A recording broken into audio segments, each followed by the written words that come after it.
Halo semua, dalam video kali ini kita akan membahas topik yang sangat menarik yaitu korupsi. Apa itu korupsi? Dampaknya, perbuatan yang termasuk dalam tindak pidana korupsi, faktor penyebab, serta strategi pencegahan. Mari kita mulai. Korupsi adalah perbuatan buruk seperti penggelapan uang, penerimaan uang sukuk, dan lain-lain.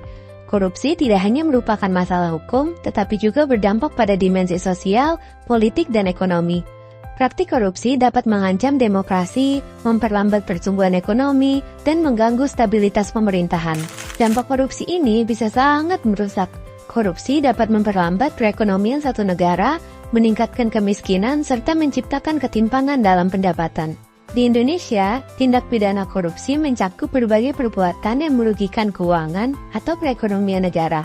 Menurut Undang-Undang Nomor 31 Tahun 1999 yang kemudian diubah melalui Undang-Undang Nomor 20 Tahun 2001 tentang pemberantasan tindak pidana korupsi, berikut adalah beberapa perbuatan yang tergolong sebagai tindak pidana korupsi.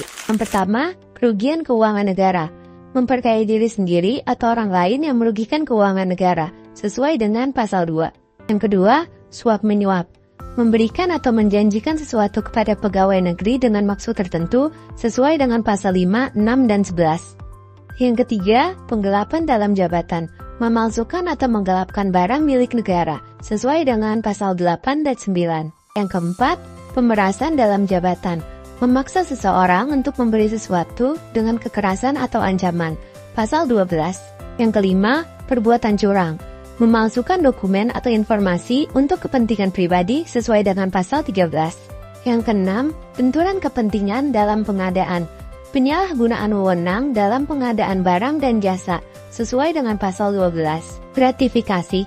Penerimaan gratifikasi oleh pegawai negeri yang dianggap sebagai suap sesuai dengan pasal 12. Yang kedelapan, ada merintangi proses hukum, mencegah atau menggagalkan penyidikan dan penuntutan sesuai dengan pasal 21. Dan yang terakhir, penggunaan dana dengan cara yang tidak sah, memanfaatkan dana pemerintah tidak sesuai dengan ketentuan, pasal 3. Mengapa korupsi bisa terjadi? Ada beberapa faktor penyebabnya. Yang pertama, faktor politik. Politik uang pada pemilihan umum dan penyalahgunaan kekuasaan. Yang kedua, faktor hukum. Peraturan yang tidak jelas dan sanksi yang tidak tepat. Yang ketiga, faktor ekonomi, gaji yang tidak mencukupi dan sifat serakah. Yang keempat, faktor organisasi, kurangnya teladan dari pemimpin dan sistem akuntabilitas yang lemah. Untuk mengatasi korupsi, kita bisa melakukan beberapa hal yang konkret. Yang pertama, penguatan lembaga anti korupsi.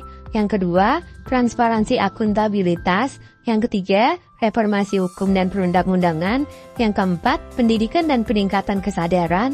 Yang kelima, peningkatan gaji dan kesejahteraan pegawai. Yang keenam, penerapan teknologi. Yang ketujuh, partisipasi aktif masyarakat. Dan yang terakhir, kerjasama internasional. Dari berbagai solusi tersebut, yang perlu dilakukan adalah penguatan lembaga anti korupsi, reformasi undang-undang, dan pendidikan agar adanya peningkatan kesadaran oleh setiap individu. Untuk mencegah korupsi, kita bisa menerapkan kebiasaan hidup berikut. Yang pertama, keterbukaan dan transparansi. Yang kedua, menjaga integritas. Yang ketiga, kepatuhan terhadap hukum. Yang keempat, bertanggung jawab. Yang kelima, mengelola konflik dengan adil. Dan yang keenam, pendidikan kesadaran anti korupsi.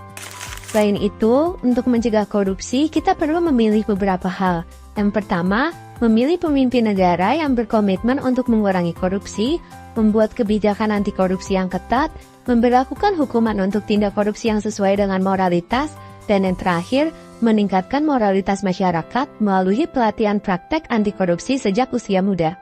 Dengan memahami dan menerapkan hal-hal ini, kita bisa berperan aktif dalam memberantas korupsi.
Yang perlu diingat, perubahan dimulai dari diri kita sendiri.